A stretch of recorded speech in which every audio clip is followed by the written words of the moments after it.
Welcome ke L-Talk atau Elevasi Talk. Ini adalah acara bulanan. Jadi sebulan sekali, mudah diingat karena rutin setiap Kamis pertama setiap bulan. So Bapak Ibu, ini adalah Elevasi Talk di bulan Agustus 2025. Judul yang diambil atau yang saya pilih adalah Unlocking Confidence. Wah, confidence-nya dibuka kuncinya, ya, di unlock gitu. Elevasi Talk ada elevasinya, artinya penyelenggaranya adalah elevasi. Elevasi adalah training provider. Nama lengkapnya adalah Elevasi Performa Insani, dan kami punya tagline adalah Elevating Performance and Meaning. Jadi untuk membantu sumber daya manusia, orang-orang, agar mereka bisa meningkatkan performa dan juga makna. Jadi dua variabel itu yang akan membuat manusia beraktualisasi diri. Tidak hanya kerja performa, tetapi juga memiliki makna dari apa yang dikerjakan. Tahu why-nya, tahu intention-nya, tahu meaning-nya. Dan itu yang akan membahagiakan, yang akan membuat orang merasa berkelimpahan. Tidak hanya workaholic atau gila kerja aja gitu ya, gila ngumpulin best employee bla bla bla, tetapi ada happiness, ada kepuasan di sana. Inilah dia perjalanan dari L-Talk pertama, Elevasi Talk pertama, membantu orang untuk mendevelop dirinya gitu ya, dan free of charge. Dan Bapak Ibu yang ketinggalan karena saya baru join nih sesi yang ini, silakan join di YouTube-nya Elevasi Insight.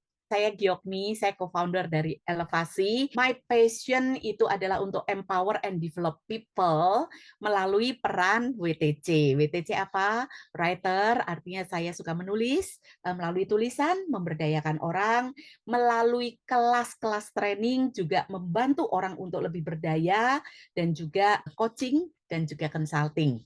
Nah, kalau ngomong tulisan, ini beberapa buku yang sudah ditulis dan ada tulisan juga yang ada di kompas.com. Dua buku yang terbaru adalah buku Pagar, dan buku Pagar ini ada yang versi bahasa Inggrisnya. Jadi kalau Bapak Ibu, aduh pengen ngasih hadiah bos gue tapi ekspat nggak bisa bahasa Indonesia, nggak lancar bahasa Indonesia, kami sudah terbitkan yang berbahasa Inggris, judulnya Fans. Lalu juga buku Garis Tanda Pisah, ini juga masih ada stoknya Bapak Ibu. Ini adalah gambaran ketika saya begitu senangnya berdiri di samping flip chart, menimba pengalaman di mana? Di banking dan juga di food retailer. Saya alumni BCA, Bapak Ibu, bankingnya pernah di audit, pernah di service culture, membangun budaya layanan, dan juga pernah di priority banking, mikirin program-program untuk nasabah prioritas gitu. Di Lion Superindo, saya pegang organizational development, lalu kemudian 15 tahun terakhir ini saya menjawab panggilan saya untuk full time sebagai trainer. Kalau bicara tentang menimba ilmu, saya banyak mempelajari neurosemantics, NLP-NS, neurosemantics. Di situ ada guru saya, yaitu Dr. Michael Hall PhD, dan terakhir saya juga mengambil diploma self-actualization dan juga points of view di level 3. Lalu ini adalah logo-logo klien yang sudah mempercayakan pengembangan SDM-nya kepada kami, Elevasi. Logo-logonya tidak terlalu banyak, actually Bapak Ibu, karena mereka kebanyakan batch-nya belasan atau puluhan. Jadi kalau udah kayak gitu kan ya udah logonya satu gitu ya. Jadi ini adalah berbagai industri yang sudah pernah kami layanin. Oke, yes, Elevasi. Elevating Performance and Meaning, training, coaching, dan consulting adalah 3 area yang kami berikan dalam pengembangan SDM. Dan ketika teman-teman, Bapak, Ibu, kakak-kakak semua di sini mendapatkan aha moments, itu adalah kebahagiaannya kami. Gitu. Silakan bisa join di WA Group Komunitas Elevasi. Oke, ngebut banget ya, karena saya ngelihat bahwa materinya banyak banget. So, unlocking confidence. Unlocking confidence. Ini merupakan pemenuhan janji saya. ketika di grup waktu itu saya sedang berada di Bali, di Ubud gitu ya. Sekaranglah saya memenuhi janji ini untuk Bapak Ibu untuk men-sharingkan buku Confidence, 8 Steps to Knowing Your Word. Siapa penulis buku ini? Jadi bukunya cakep ya. Ini buat para penulis di sini banyak nih teman-teman saya penulis gitu. Ini salah satu yang menurut saya suka cover bukunya, nggak rame-rame banget gitu ya. Ada juga buku yang waktu itu pernah saya sharingkan juga tentang creativity dan itu pun bagus banget ya. Simple banget, hitam, nggak banyak tulisan, hardcover. Judulnya adalah Confidence, 8 Steps to Knowing Your Word. 8 langkah untuk mengetahui nilai dirimu. Roxy Nevuzzi. Roxy Nevuzzi. Dia kelahiran tahun 90. Jadi Juli kemarin ini dia baru berulang tahun yang ke-35, Bapak Ibu. Dan dia actually keturunan Irak ya. Iraqi girl, tapi growing up-nya di Oxford, di England. Nah, sehingga buku ini banyak menceritakan kejadian-kejadian, peristiwa, jatuh bangunnya dia, tantangan-tantangan yang dihadapi, tentu saja yang kemudian dia bawa, dia kaitkan dengan confidence. Menarik banget. Malam hari ini, sebenarnya bukan bedah buku murni ya Bapak Ibu. Saya membaca buku ini lalu saya pikir saya bedah karena setelah saya baca ini menarik nih.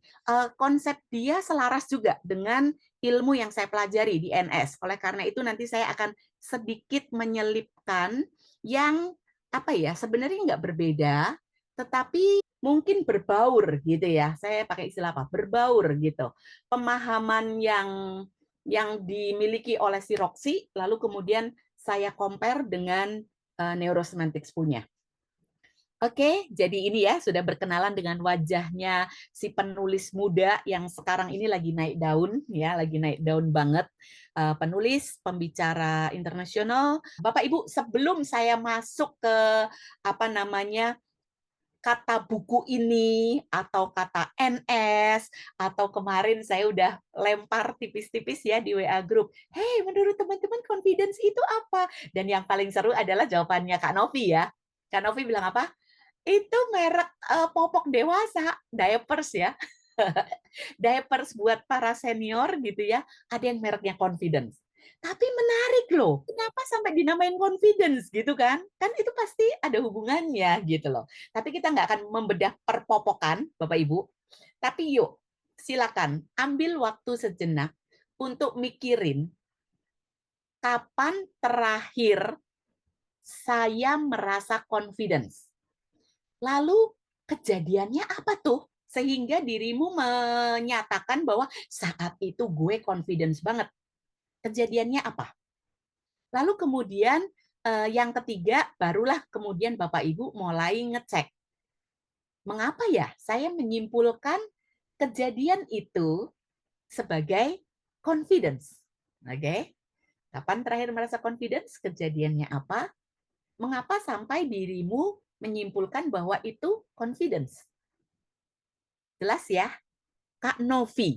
Kak Novi semalam ini punya sesi sharing. Saya hadir sebagai pesertanya, Kak Novi sebagai pembicaranya gitu kan. Kak Novi bilang gini, semalam pas sharing setelah masuk file introduction diri, ngerasa confidence-nya pada saat sudah perkenalan diri ya, Kak Novi ya. Oke. Just be and get excitement. Wah, jadi excitement dan ya jadi dirinya sendiri itu menjadi indikator. Maka dari itu Kak Novi mengatakan saya confidence. Apakah betul pemahaman saya Kak Novi? Yes. Oh, excitement itu adalah indikatornya sehingga Kak Novi bilang saya confident saat itu. Terima kasih Bu Tisna. Yes, adik-adik confidence percaya diri. Nah, kata Kak Adi, saat materinya bisa diselesaikan dengan effort minimum. Wah, jadi ada sebuah indikator saya confidence karena saya effort minimum atau orang suka bilang effortless banget ya, gitu ya. Oke, nggak rekoso, nggak rekoso bahasa Jawa ya Bapak Ibu, nggak yang aduh struggle banget gitu ya. Oke, thank you Kak Adi. Nah, ini spesifik banget ini. thank you banget Pak Budi. Pak Buset nih, ini teman saya, Bapak Ibu. Ya, dia bilang apa? Merasa confidence terakhir itu 2 bulan yang lalu. Saya merasa hanya saya yang bisa membuat respon pemeriksaan pajak yang proper. Confidence menurut saya keyakinan. Wah, kata Bu Yeni. Bu Yeni, kapan Bu Ibu merasa yakin ada sebuah peristiwa tertentu spesifik Pernah di mana Ibu kejadian yakin banget?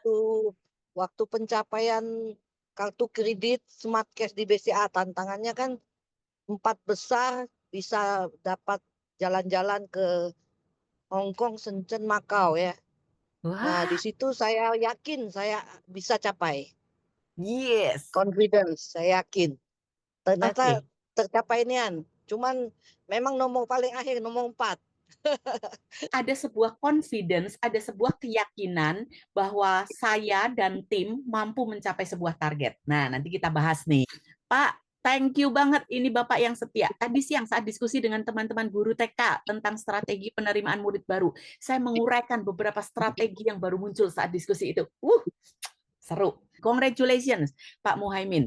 Oke, Bu Tisna, confidence saat memutuskan ikut suatu workshop karena berguna untuk masa depan sebagai penulis, padahal harus keluar uang banyak. Jadi, confidence mendasari sebuah keputusan. Mendasari sebuah keputusan, dan bahkan keputusan itu berkonsekuensi biaya, gitu, kata Bu Tisna. Pak Medi, maju mundur untuk melanjutkan kuliah seminggu terakhir ini. Confidence-nya karena overthinking. Pak Medi, perlu diperjelas nih kayaknya. Bapak mau open mic? Mari Pak. Malam Bu. Yuk. Iya, jadi seminggu ini kan memang pengen ngelanjutin kuliah gitu, udah daftar. Cuma memang ngerasa ya karena kan kita udah berkeluarga ya, lanjut apa enggak ya kuliah kayak gitu. Karena memang ya yang pertama mungkin ya karena anak-anak juga baru masuk sekolah gitu kan. Terus yang kedua juga ya urusan rumah tangga juga, maksudnya ya ada aja biaya-biayanya lah yang memang udah di list per bulan gitu. Jadi takutnya itu gimana ya gitu. Jadi kurang percaya diri aja. Padahal sebenarnya kalau nekat mah bisa aja gitu. Tapi ngerasa nggak percaya diri aja. Akhirnya overthinking. Oh ya nanti takutnya gini gitu. Gitu sih Bu. Oke. Terus boleh tahu keputusannya Pak akhirnya? Akhirnya keputusannya tetap tetap ikut lanjut kuliah. Jadi ya mudah-mudahan sih nggak apa nggak jadi suatu keputusan yang salah lah kayak gitu Bu. Karena memang ya Oke. tujuan utamanya adalah ya untuk anak-anak juga gitu, untuk keluarga juga Oke. gitu. Oke. Sip. Nah, kalau menurut saya keterangan karena overthinkingnya ini yang akhirnya dari lisannya Bapak barusan sebenarnya bukan karena overthinking, confidence karena Bapak akhirnya kenapa mengambil keputusan itu karena ngecek ekologisnya seperti apa, nyari apa namanya compensating antisipasi ketika nanti begini dicari jalannya seperti apa, which is good. Itu bagus banget, Pak. Itu namanya confidence dan berarti bukan nekat yang tanpa perhitungan. So, congratulations, Pak Medi. Bu Siska, pada dasarnya saya sangat confidence. Tapi yang paling confidence saat saya diminta balik ke perusahaan yang sudah saya tinggalkan 3 tahun, dan saat saya di-hijack oleh beberapa perusahaan. Yeah. Artinya, confidence karena orang mau hire saya kembali, gitu ya. Artinya ini kayaknya ada hubungannya sama kompetensi nih ya, Bu Siska ya. Wah, confidence karena kompetensi, karena dipercaya sehingga akhirnya diajak balik lagi gitu. Cakep, congratulations. Ibu Reni last week ketika menjelaskan ke customer terkait regulasi SNI, mampu menjelaskan dengan baik ya, dan itu membangun confidence. Nah, saya ngambil dari introduction-nya buku ini dulu, Bapak Ibu. Pakai bahasa Inggris tentu saja, tapi saya kemudian translate dan saya buat pointer-pointer. Yang di sebelah kiri itu penampakan ya, penampakan dari bukunya. Nah, ini dia confidence based on atau according to Siroksi, menurut Siroksi Nevusi ini. Kepercayaan diri adalah pondasi dari segala hal yang kita lakukan. Coba dari semua contoh yang tadi diketik dan saya bacakan, Bapak Ibu, lihatlah ada poin-poin di sini yang cocok banget nih. Makanya saya menyebutkan itu sebagai contoh confidence saya gitu. Pondasi dari segala hal yang kita lakukan. Kekuatan yang tidak kasat mata yang membentuk pilihan kita. Tuh, Bu Tisna tadi kan, yang membentuk pilihan kita. Akhirnya saya mengambil keputusan, membimbing tindakan kita, ya. Dan pada akhirnya menentukan bagaimana kita menjalani hidup. Dan pada akhirnya terbitlah buku-bukunya Bu Tisna. Kemudian memungkinkan kita untuk bermimpi besar, mengambil risiko. Ini Pak Medi banget kan barusan kan? Oke. Ada risiko dan Bapak memitigasi risiko itu. Which is itu berarti keputusan yang bijaksana banget, Pak. Ya, menciptakan kehidupan yang benar-benar kita cintai, dan bahkan tadi Pak Medi menyatakan kan ini bagus juga nanti untuk masa depan, untuk nanti kehidupan anak-anak juga gitu. Di situ Bapak akhirnya punya kemampuan juga untuk menjelaskan kepada semua stakeholder, ya, ibu negara dan semua rakyat tercinta. Kepercayaan diri bukanlah kualitas yang mustahil dimiliki. Jadi kalau yang masih merasa bahwa gua kayaknya apes banget hidupnya, ya, dan kayaknya gua nggak diberikan hak atau tidak diberikan kesempatan untuk berhasil karena gua nggak pernah confidence, karena gua gagal melulu. Hello, di sini sebuah definisi yang nonjok kita. Bukan kualitas yang mustahil dimiliki. Ia adalah sesuatu yang bisa kamu bangun, kata si Roxy. Bisa dipelihara, bisa dikembangkan. Nah, berita baik kan ini buat kita. Nah, tadi kata Bu Yeni, ya kan, confidence itu keyakinan. Wah, keyakinan terhadap kemampuan, penilaian dan kualitas diri sendiri, rasa percaya seseorang terhadap kapasitas dirinya dalam menghadapi tugas dan tantangan secara efektif. Wah, semua tadi yang ditulis ini semua masuk tuh ya semuanya. Rasa aman dan keyakinan pada diri sendiri. Ini dia. Mulai saya masuk ke something yang nanti saya akan jelaskan dari sudut pandangnya neurosemantik, Bapak Ibu. Bagi saya, kata si Roxy, kepercayaan diri mencakup semua hal itu dan bahkan lebih dari itu. Kepercayaan diri sejati berakar pada rasa harga diri, keberhargaan diri. Nah, di sini si Roxy mulai nyenggol tentang self-esteem. Saya memperkenalkan sebuah istilah keberhargaan diri, itu sebutannya di neurosemantics self-esteem, yang tak tergoyahkan. Nih, yang tak tergoyahkan itu penting banget, karena setelah ini saya akan menggambarkan sebuah grafik yang diciptakan oleh Michael Hall, guru saya, yang juga pemahamannya adalah self-esteem itu tidak tergoyahkan. Ini tentang menghargai nilai dirimu yang melekat. Nilai diri kita itu melekat pada diri kita. Melekat, jadi tidak pernah terlepas. Nilai diri atau self-esteem. Nah, ini tentang menerima dan menghargai siapa dirimu sepenuhnya. Our being, not just doing. Ya, bahkan ketika apa yang kita lakukan itu dilabel sebagai gagal, belum mencapai target, belum berhasil. Namun sesungguhnya yang namanya self-esteem itu adalah menerima dan menghargai siapa dirimu sepenuhnya. Oke. Ini tentang mempercayai dan menghormati dirimu sendiri, serta merangkul semua kekuatan dan apa? Ketidaksempurnaanmu. Kalau tadi kayaknya confidence itu kita ngomongnya sesuatu yang di atas-atas semua gitu ya, di puncak gunung, keberhasilan dan sebagainya. Tapi bahkan di sini dikatakan apa? Ini tentang menghormati dirimu, baik dirimu yang kuat atau dirimu yang tidak sempurna. Oke, kepercayaan diri berarti percaya tanpa keraguan sedikit pun bahwa kamu, apa Bapak Ibu, layak mendapatkan semua cinta, kesuksesan, dan kelimpahan yang ditawarkan oleh kehidupan. Dan terakhir, di bagian bawah dari halaman ini, ditulis dengan huruf kapital oleh Roxy Nevuzi, dia nulis apa? Dia nulis gini, confidence doesn't shout. Kepercayaan diri itu tidak perlu berteriak. Dan itu seperti kata Bu Novi, Kak Novi di WA Group kemarin, ya, nggak perlu dikoar-koarin, gitu. Wah, keren banget ya. Makanya pas kemarin saya lempar, walaupun nggak banyak yang respon ya di WA Group, tapi wah, ini responnya kok sejalan banget sama buku ini. Walaupun saya yakin Bapak Ibu kemungkinan kan belum baca buku ini ya gitu. Jadi I'm so happy. Nah, saya akan menggambarkan pemahaman tadi nih Bapak Ibu. Yang terkait dengan Michael Hall itu memang peneliti ya. Jadi why saya happy banget berada di komunitas neurosemantics karena beliau itu orang yang scholar, orang yang mempelajari dasar saintifiknya gitu ya. Beliau research, beliau nulis buku sudah hampir 100 deh kayaknya. Nah, jadi Bapak Ibu, beliau menggambarkan ada 3 self.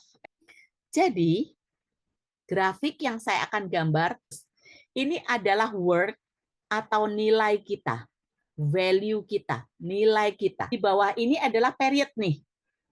Period itu dari kita lahir. Oke, saya mau menggambar bayi, Bapak Ibu. Dari bayi sampai kemudian meninggal. Oke, ya, ini batu nisan. Nah, ketika kita bicara tentang self esteem atau nilai diri, itu adalah kan tadi dikatakan tidak tergoyahkan, melekat pada diri kita. Artinya apa? Dari sejak lahir sampai kita meninggal, itu self esteem itu ada di sini Bapak Ibu. Tidak terpengaruh oleh mungkin kita pernah bisnis gagal, buka restoran tutup, pernah orang-orang dipromosi kok saya enggak gitu ya. Pernah bicara di depan umum kok orang-orang pada ngantuk. Jadi ada ketidaksempurnaan, ada kalanya gagal, tapi yang namanya nilai diri itu melekatnya pada our being. Kita tetap layak mendapatkan cinta. Hey Gyokni, you have done your best. It's okay. Untuk proposalnya ditolak. Menurut saya udah yang the best saya berikan gitu ya. Tetap nggak dapat. Nah, beruntung punya partner yang mengingatkan ya. Iya ya, benar ya. Jadi sering perlu diingatkan pula gitu.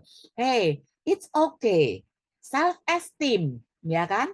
Itu nggak peduli saya berhasil atau mungkin target belum tercapai. Nah, ketika ngomong self confidence itu bicara tentang oek-oek, nggak bisa apa-apa, perlu dibantu oleh papa mama, oleh suster, neni, merangkak, bisa berbalik, lalu merangkak, lalu kemudian merembet, lalu bisa jalan, bisa minum sendiri, sekolah, ternyata sekolah sempat nilai merah, ternyata sempat nggak naik kelas, bisa dong, ya kan?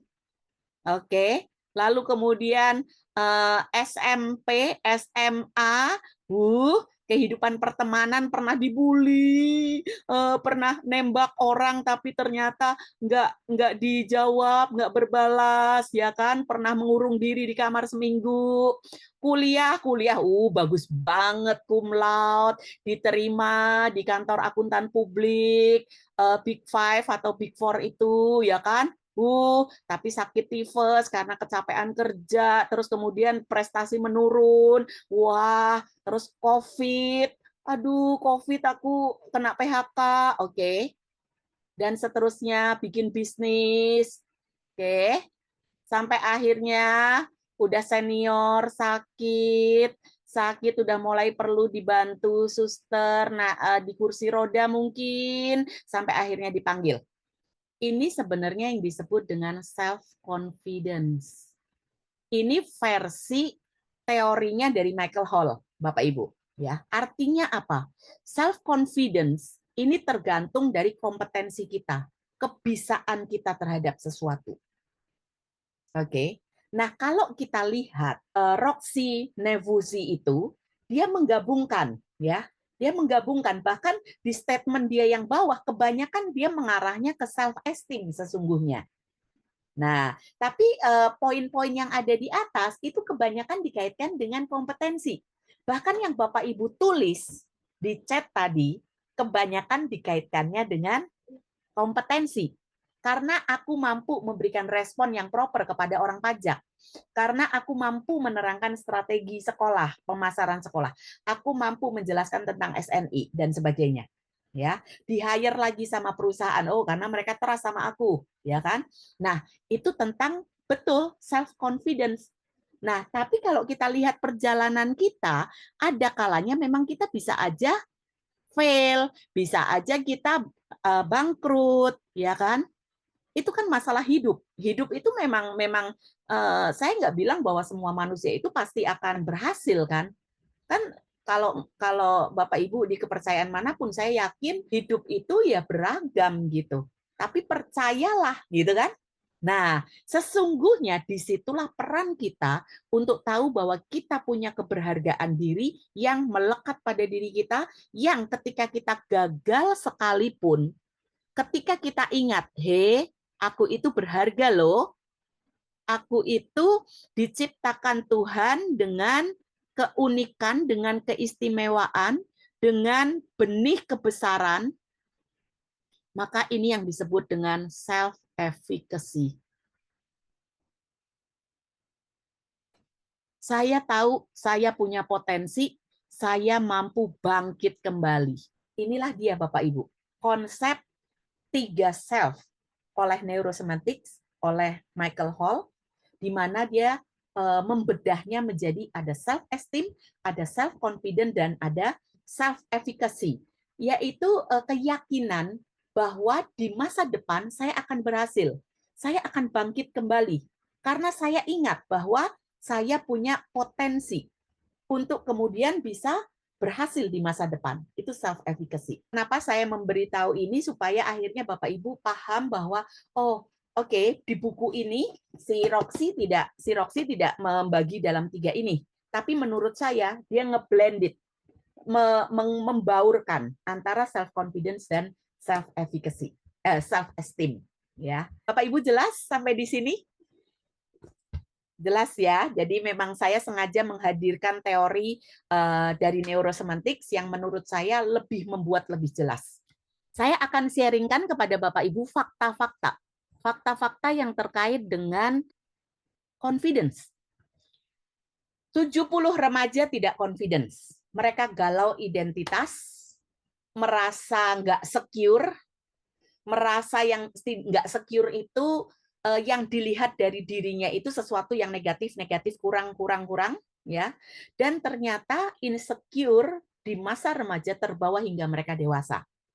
Sehingga muncul gangguan-gangguan kecemasan, depresi, bahkan masalah mental health. Kemarin saya lihat satu video seorang remaja 7 bulan yang tidak mau membuka diri, mengurung di kamar terus, yang sampai tulang-tulangnya udah kecil, sampai bergerak aja susah. Karena dia dibully. Ya kan? Dibully membuat dia nggak secure, membuat dia galau identitasnya, dia menaruh bulian itu ke dalam dirinya, sehingga dia nggak confidence, ya kan? Depresi, mengurung diri, dan sebagainya. Lalu bagaimana dengan media sosial? Memperparah keadaan. Pew Research Center dia bilang 23% remaja merasa hidup mereka buruk ketika melihat medsos. Jadi, Bapak Ibu, media sosial itu memperparah keadaan.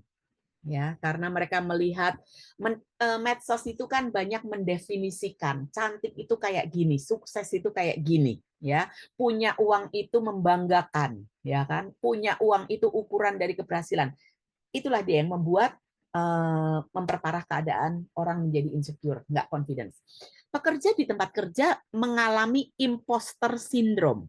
Imposter syndrome itu dia mendiscounting dirinya, meragukan diri, merasa nggak mampu, bahkan menganggap tidak layak. Akibatnya tidak berani untuk step up, memimpin, dan tidak berani mencapai impiannya.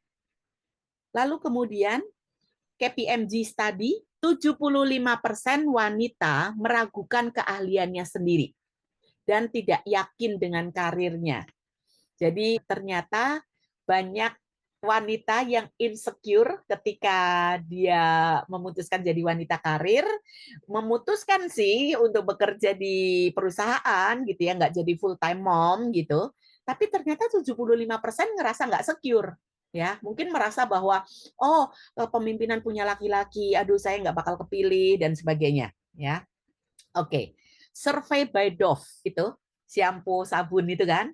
8% wanita dan 79% gadis. Ini berarti dilihat dari usianya ya. Yang 8% itu wanita dewasa yang sudah mature menurut pemahaman saya. Mereka itu tidak confidence dengan penampilannya. Mereka nggak confidence dengan penampilannya. That's why kalau Bapak Ibu perhatikan iklan Dove, dia concern banget untuk mengangkat bahwa apa kulit hitam tuh it's okay. Ada flek itu nggak apa-apa gitu kan. Karena udah terlalu banyak definisi yang diberikan oleh iklan yang akhirnya membuat 79% gadis tidak confidence dengan penampilannya. Ya, dan ini berdampak pada kehilangan joy dan rasa fulfillment. Orang jadi merasa ketakutan, merasa nggak berharga. Nah, ini yang akan menjadi penghambat, Bapak Ibu. Oke, ini fact yang saya temukan dari bukunya Roxy. Tetapi dengan fakta-fakta yang membuat kita sedih, membuat kita, begitu ya, gitu. Ada good news-nya. Good news-nya apa? Confidence dapat ditumbuhkan. Confidence dapat ditumbuhkan. Jadi artinya ketika mungkin kita ngerasa, aduh, aku kemarin-kemarin terpuruk, gitu. Itu nggak akan selamanya begitu, Bapak Ibu. Tapi kita mampu menumbuhkannya. Ya, kita mampu menumbuhkannya. Atau bahkan mungkin kalau Anda pelayanan di tempat anak-anak yang termarginalkan gitu ya. Mungkin sebagian orang bilang, mana bisa anak yang udah hidupnya kayak begitu bisa percaya diri, bisa confidence gitu. Kita punya sebuah keyakinan bahwa confidence dapat ditumbuhkan. Kalau tadi ngomongin tentang possibility, kemampuan untuk bisa ditumbuhkan, kalau ini saya menggarisbawahi tentang kita semua. Jadi nggak hanya beberapa orang yang mampu untuk menumbuhkan confidence-nya. Kita semua dapat mengembangkan confidence. Ini berita baik buat kita, karena ternyata, kata si Roxy, confidence itu tentang menerima diri dan memberi izin. Terang sejatimu bersinar. Jadi kalau saya balik lagi ke teori penjelasan dari grafiknya Michael Hall, artinya apa? Setiap manusia punya self-esteem, keberhargaan diri yang besar, dan ketika kita memberi izin, keberhargaan diri itu di-unlock, maka terang sejati, keberhargaan diri itu akan bersinar. Ketika kita menerima diri, ketika kita memberi izin. Artinya apa? Perlu izin dari diri kita. Nah, nanti kita akan lihat tentang 8 step, 8 langkah yang dipaparkan oleh si Roxy ini, yang seringkali menjadi penghambat, membuat kita tidak menerima diri, tidak memberi izin bahwa nilai diri kita, the best version-nya dari kita, itu terkuak. Nah, ini saya kaitkan dengan teorinya Maslow juga, self-actualization. Kata Maslow apa? Kita tuh sebenarnya tidak perlu melakukan sesuatu yang luar biasa, yang fantastis. Cukup meng-unlock, cukup membuka potensi-potensi yang selama ini tertutup. Nah, artinya apa? Didasari pada keyakinan bahwa setiap manusia itu punya potensi untuk menjadi besar. Hanya saja dihambat oleh beberapa hal. Apakah Bapak Ibu mendapatkan sesuatu? Maslow itu banyak banyak statement-statementnya dia yang membuat begitu ya, gitu loh. Begitu ya. Bapak Ibu, seperti yang saya sampaikan di WA Group tadi siang, saya nggak yakin bahwa saya mampu menyampaikannya tuntas. Ini aja saya lihat jam, kayaknya bakal ngebutnya luar biasa untuk bisa sampai di 4. 8 langkah untuk mengetahui nilai diri kita, untuk bisa membuka bahwa terang sejatinya aku, potensinya aku itu bisa berwujud nyata gitu ya. 1, master your thought. Kuasai pikiranmu. Saya setelah membaca ternyata sebenarnya yang dimaksud oleh Roxy Nevuzi ini, thought ini tidak sekedar thought, dan ini saya kaitkan dengan teorinya Michael Hall. Jadi Michael Hall dia punya teori bahwa sebenarnya kalau thought, pemikiran saja itu nggak terlalu mempengaruhi, tidak terlalu berdampak pada diri kita. Tapi akan menjadi perlu diwaspadai atau besar kuasanya ketika yang namanya pemikiran yang datang, yang lewat, yang mungkin dari eksternal, dari adat istiadat gitu ya, mitos gitu. Orang menyimpulkan sesuatu, lalu kemudian kita yeskan. Kita yeskan, oh iya ya. Artinya dikonfirm, dikonfirmasi, disolidifikasi, diperkuat. Maka ini akan menjadi apa? Ini akan menjadi belief, Bapak Ibu. Ini akan menjadi keyakinan. Nah, keyakinan inilah yang betul-betul layak diwaspadai. Di bukunya Roxy, dia mengatakan, our minds will always try find evidence to support the belief we hold. Pikiran kita itu akan selalu menemukan bukti-bukti yang menunjang, yang mendukung keyakinan kita. Ya, dia mengutip dari Marisa Peer, dia seorang terapis. Jadi dia bilang bahwa your mind job, kerjaan pikiranmu itu adalah membuat keyakinanmu itu menjadi real. Padahal masih ada di pemikiran, masih ada di ranah belief. Tapi terus membuat seakan-akan nyata, gitu. Oke, contoh Bapak Ibu. Misalnya atasan kita bilang gini, "Hei, kerjaanmu nggak pernah beres." Lalu demi didengarnya perkataan itu melalui audio, lewat telinga ditangkap, lalu kemudian nyampe ke pikiran, lalu mulai dikonfirmasi. Iya ya, aduh, emang nih, aku tuh, itu berarti sudah mengkonfirmasi, sudah mengiyakan statement dari orang lain atasan kita itu. Lalu tadi kata si Marisa Peer, seorang terapis itu, otak akan mencari dan menemukan semua yang mendukung pernyataan bahwa kerjaanku nggak pernah beres. Mulai tuh dicari data-datanya. Oh iya, bulan lalu tuh kayaknya gue begini. Oh iya, di komunitasku yang itu juga aku pernah sih bilang ini. Oh iya, waktu kecil. Nah, semua ditarik ke belakang, semua data-data yang nggak beres itu akan ngumpul jadi satu. Lalu mulai kita bilang, iya loh, aku memang orang yang, atau aku anaknya, nah kan suka pakai gitu tuh. Aku anaknya memang nggak pernah bisa beres kalau ngerjain sesuatu. Wah, kalau udah gini susah loh sukses di berbagai bidang apapun yang aku kerjain.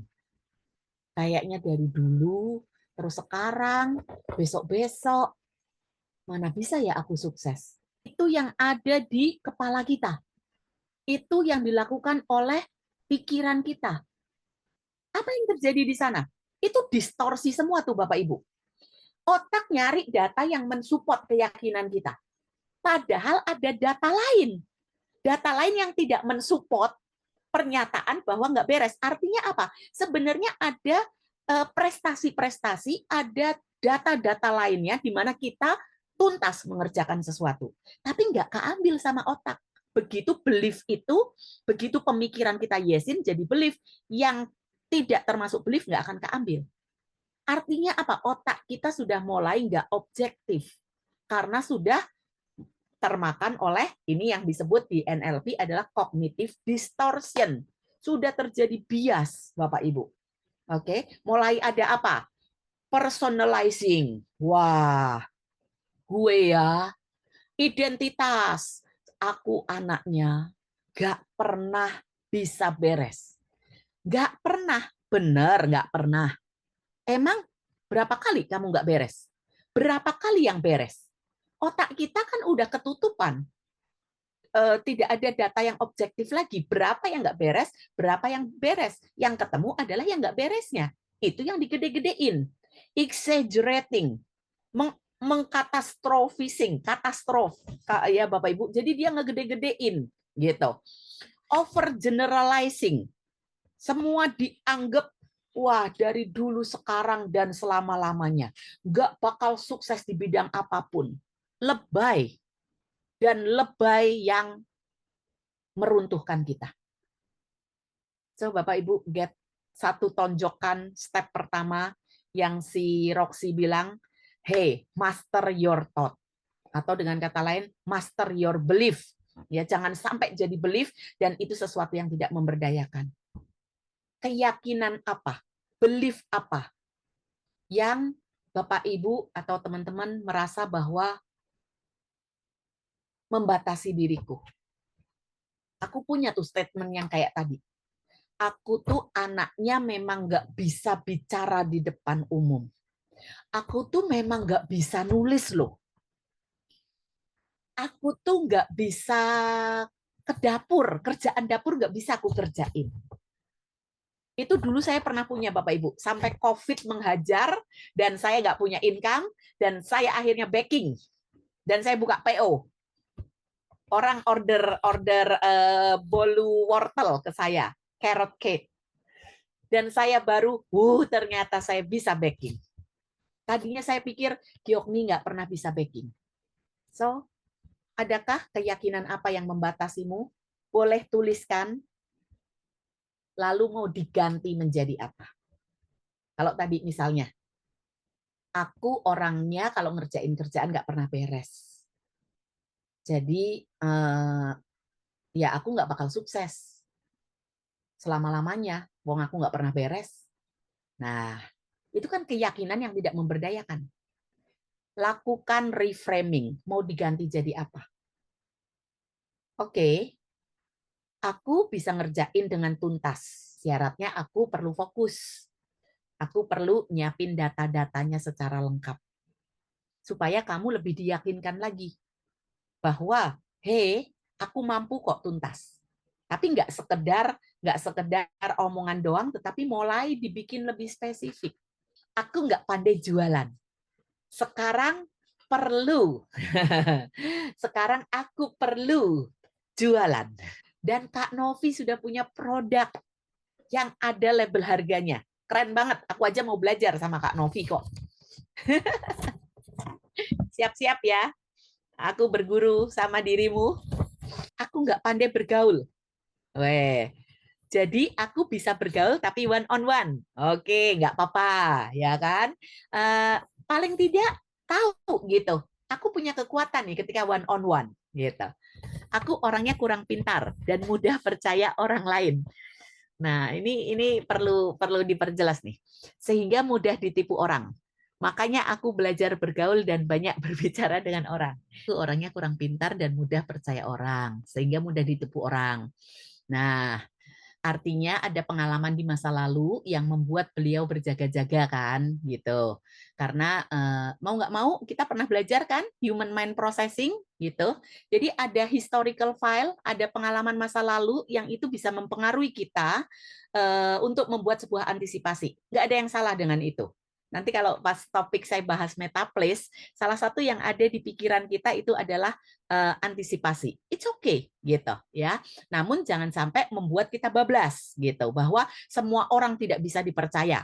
Makanya aku belajar bergaul dan banyak berbicara dengan orang. Bagus banget ya. Itu kan berarti frame barunya adalah saya belajar bergaul dan banyak berbicara dengan orang. Nah, kemungkinan besar itu ada hubungannya dengan akhirnya dia bisa memverifikasi sehingga nggak mudah ditipu. Butisna, dibandingkan penulis lain, aku bukan apa-apa. Wah, ya kan? Wah, ini cakep banget nih. Ini nanti akan kecolek juga di langkah yang keempat, step yang keempat. Diganti. Semua penulis punya kesempatan sama menjadi penulis yang baik dan sukses. Makanya aku perlu terus rajin berlatih dan belajar. Kalau perlu, memperluas pergaulan di bidang literasi. Cakep banget. Berikutnya adalah act with intention. Artinya apa? Act with intention, Bapak Ibu. Jadi si Roxy dia bilang apa? Action speak louder than words. Creating new habits. Ciptakan kebiasaan-kebiasaan baru. Nah, again, jadi kalau kita bicara confidence itu nggak hanya sekedar sebuah keyakinan. Tapi Roxy, makanya ada 8 step. Kalau mau confident, yakini bahwa dirimu mampu, terus teriak-teriak, lompat-lompat. Enggak, ini langkahnya ada 8, Bapak Ibu. Jadi bukan sesuatu yang dreamer, mimpi doang gitu. Bukan ngomongin tentang why-nya, sesuatu yang ada di mindset, tapi perlu diwujud nyatakan. Nah, Bapak Ibu, act with intention, si Roxy bilang, ayo creating new habit. Saya menambahkan, ini tidak ada di bukunya Roxy. Nah, mari, karena ini kan kita bicara tentang kehidupan pada umumnya, ya, dan saya suka pakai 4 aspek ini. Mulai yuk check and recheck. Bagaimana yang ada di area fisik, fisik, kesehatanku. Jadi ini PR buat saya. PR buat saya. Saya suka dicubit sama partner saya karena dia jadi ikut repot nungguin saya di rumah sakit. Jadi apa nih new habits yang akan dilakukan dalam rangka fisikku sehat? Karena kalau fisik nggak sehat, bagaimana kita bisa melakukan banyak hal? Bagaimana kita bisa bersinar terang, ya kan? Lalu kemudian nggak bisa dipungkiri, Bapak Ibu, finansial perlu dipikirin. Tadi mungkin Pak Medi sharing tentang sekolah lagi, S2, sudah berkeluarga, anak-anak butuh dibiayai juga, gitu ya. So, coba pikirkan, new habit apa yang saya mau bangun di finansial, di aspek finansial. Karena apa? Kita perlu melakukan action. Ya kan? Lalu kemudian berikutnya adalah spiritual, atau sebelum spiritual, mental. Oke. Untuk kesehatan mental kita, apa yang akan saya lakukan? Ya kan? Mungkin mulai nambah piknik supaya bisa healing, nggak apa-apa loh ya. Maksudnya healing kan sesuatu yang ini, me time. Me time butuh finansial nggak? Butuh. Nah, berarti habit di finansial perlu mulai punya kantong-kantong, budget. Budget untuk apa? Untuk physical butuh nggak? Mental butuh nggak? Nah, mulai diatur kehidupan kita. Ya. Lalu spiritual. Bagaimana hubungan saya dengan Yang Maha Kuasa, dengan Pencipta kita. Ini pun sangat perlu dipikirkan Bapak Ibu. Nah, ini tambahan dari saya, nggak ada di bukunya si Roxy ya Bapak Ibu. Tapi yang jelas Roxy mengatakan bahwa apa? Hey, do an action. Lalu mulai buat new habits. Ya, mulai mikirin periodenya apa?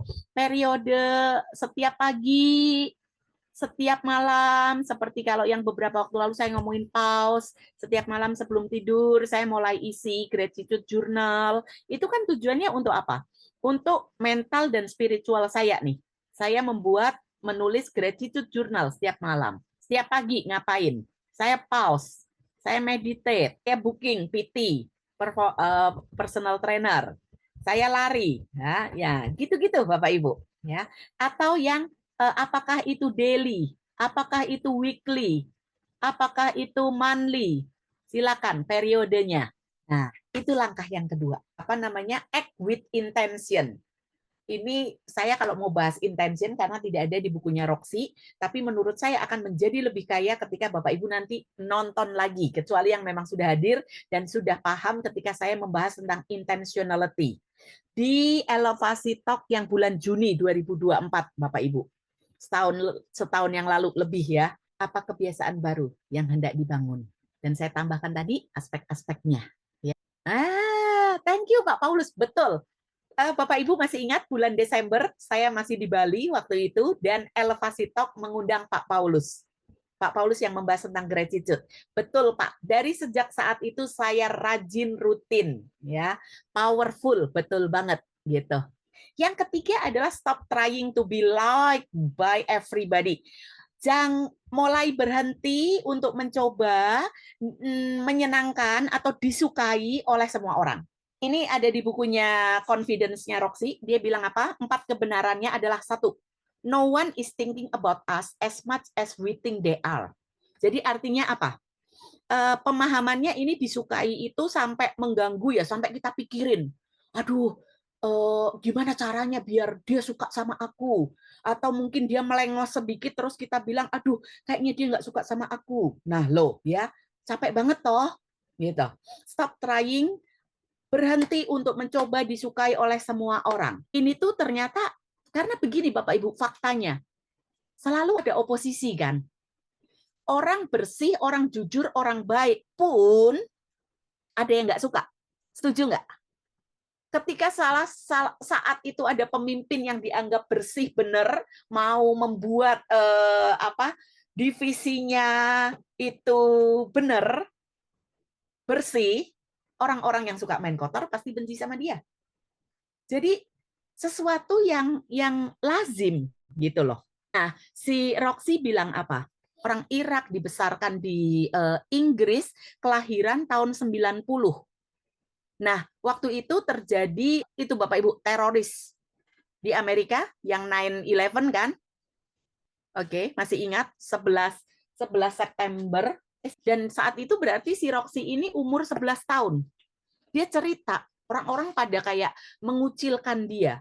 Dan dia cerita, saya sampai butuh penerimaan dari orang lain. Dia itu sekolah, bekal sekolah, makanan, coklat, pokoknya makanan yang dia bawa, dia bagi ke teman-temannya. Dia nggak makan itu makanan, dia kasih ke teman-temannya. Uang sakunya dia dipakai untuk traktir makan siang teman-temannya. Kenapa? Karena dia mau dirinya disukai. Jadi dia membeli acceptance sampai merugikan dirinya. Ini kan nggak sehat. Artinya apa? Dia butuh acceptance dari semua orang. Dia bilang apa? I didn't believe I was enough as I was. Itu kata-kata dia. Artinya apa? Dia merasa nggak cukup dengan dirinya sendiri. Akhirnya dia kompromi. Dia kehilangan value. Akhirnya dia nggak jadi orang yang otentik. Ini yang akan terjadi ketika kita mencoba untuk menyenangkan semua orang. Kompromi. Klien bilang gini, Bu Giok nih butuh training, masukin proposal. Saya masukin proposal, dia bilang apa? Bu Giok nih, nego yuk. Saya pikir nego kan namanya nego, minta diturunin kan biasanya harganya. Dia bilang apa? Bu, naikin harganya. Naikin harganya, Bu. Supaya nanti Ibu bisa bayar tunai ke pejabat A yang membuka training, ke pejabat B yang menutup training, lalu nanti trainingnya santai aja Bu, nggak usah 1 hari full, tertulisnya 1 hari Bu, tapi setengah hari pulang aja Bu, karena pesertanya mau belanja. Kalau saya mencoba menyenangkan semua klien saya, dan itu sebenarnya happy loh, karena hitung punya hitung, saya juga masih lebih diuntungkan lagi gitu loh. Ditawar jadi lebih tinggi gitu loh Bapak Ibu. Tapi kan saya pikir, enggak lah, enggak mau main begitu. Ya kan? Akibatnya apa? Saya tidak mampu menyenangkan keinginannya. Dan saya memang enggak dapat. Saya memang enggak dapat project itu. Oke? Okay? So, it's okay. Tapi saya enggak kehilangan value saya. Saya happy dengan tidak berkompromi gitu loh. Ya. Nah, saya jadi otentik. Yang kedua, we never really know what other people think about us. Nah, ini dibilang apa? Namanya Dr. Gabor Mate, dia bilang apa? Ini egocentric perspektif, kayak anak kecil. Jadi, we never really know. Orang tuh nggak mikirin kita seperti yang kita pikirkan. Jadi dia kasih contoh gini, anak kecil, ketika dia disamperin sama anjing, dogi peliharaannya dia akan bilang, doginya suka aku, sayang sama aku. Tapi begitu doginya itu nggak samperin dia, tapi berjalan ke arah yang berbeda, dia mulai insecure. Mulai dia bilang, doginya nggak suka aku. Padahal kan ya doginya mungkin ada keperluan lain ya, sehingga nggak bisa bersayang-sayangan sama si anak kecil. Tapi anak kecil punya narrow pemikiran bahwa, dia samperin aku sayang, dia meninggalkan aku dia nggak sayang. Hello, nggak begitu loh. Ya kan? Jadi jangan baperan. Ini kalau saya bilang adalah baperan. Jangan berasumsi yang neko-neko. Gitu. Oke. Nah, lanjut lagi. You cannot please all of the people all of time. Intinya apa? The map is not the territory. Oke. Saya pernah berada di sebuah kelas berbahasa Mandarin, dan ketika saya menyampaikan ada orang yang ngobrol sendiri. Dan saya ngerasa, kok kayaknya ini orang tidak memperhatikan aku. Apakah karena aku jelek? Apakah karena aku tidak menarik ketika berbicara? Saya mulai bersemangat lagi, tapi kenapa dia juga tambah bersemangat juga ngobrolnya? Ternyata Bapak Ibu, 2 orang itu bukannya ngobrol.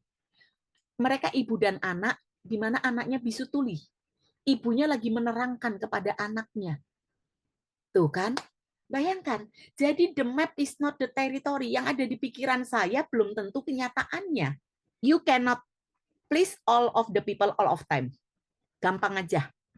Bunda Teresa yang mungkin sebagian besar atau semua dari kita di sini bilang bahwa dia adalah pejuang pahlawan kemanusiaan.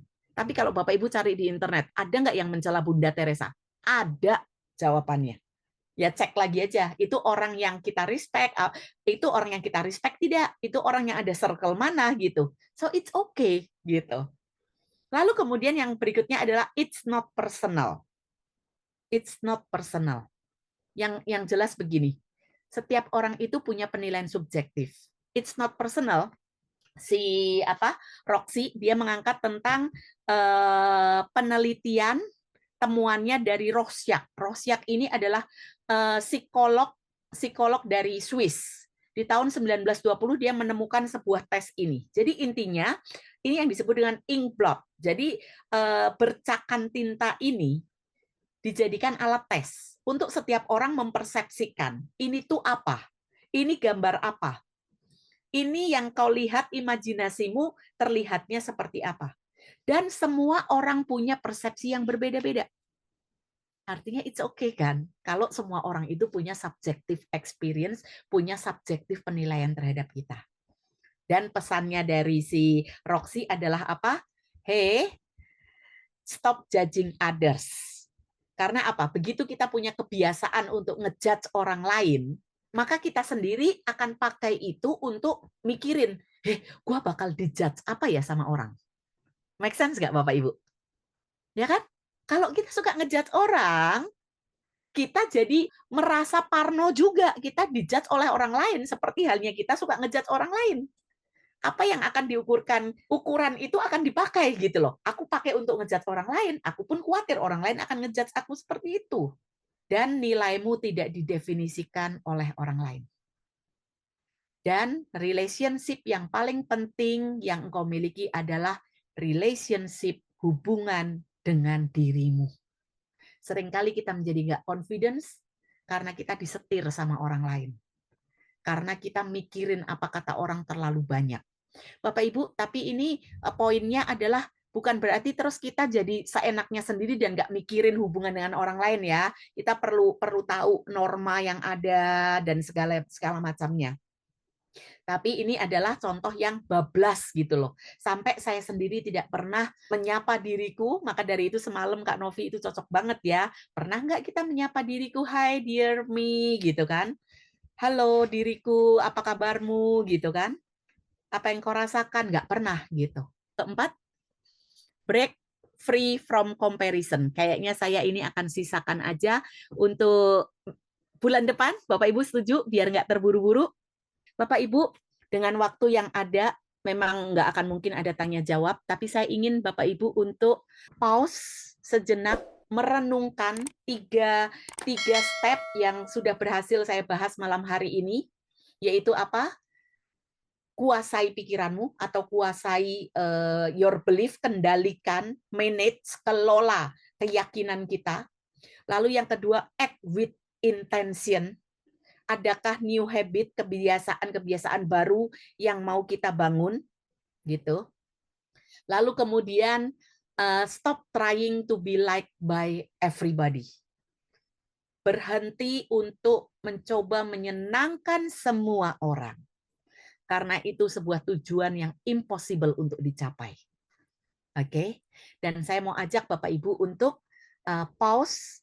Saya akan perdengarkan sebuah lagu, dan Anda bisa tutup mata, Anda bisa merenungkan dari kata-kata lagu ini boleh, atau apapun, yang penting bangun kesadaran diri, self-awareness, terkait dari tiga hal yang sudah kita bahas malam hari ini. Lagu ini bagus banget kata-katanya, judulnya adalah I am safe, I am strong.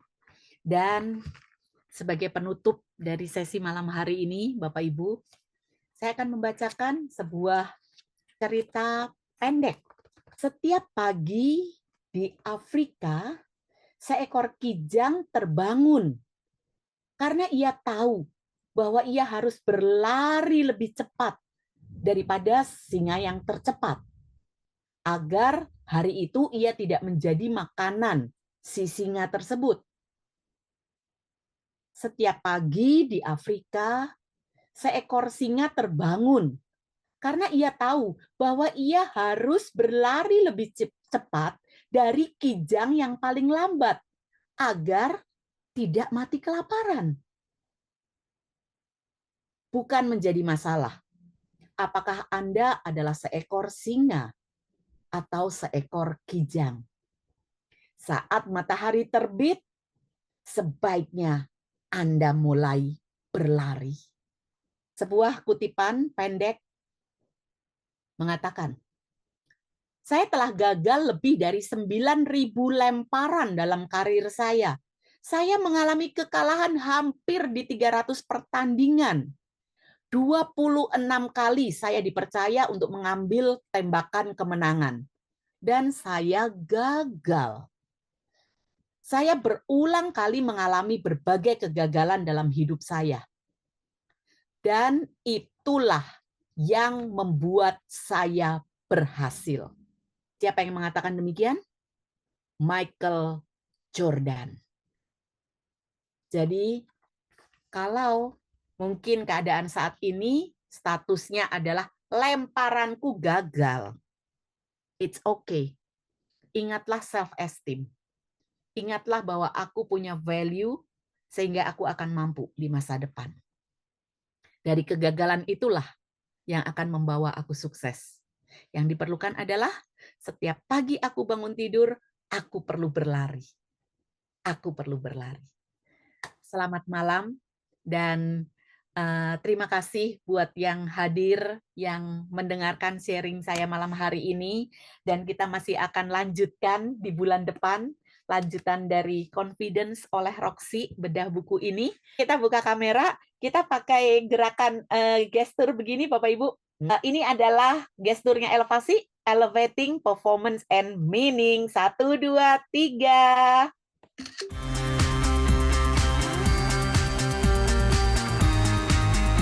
Terima kasih Bapak Ibu. Sampai bertemu bulan depan melanjutkan sesi kita. Saya masih ngutang 5 step lagi ya.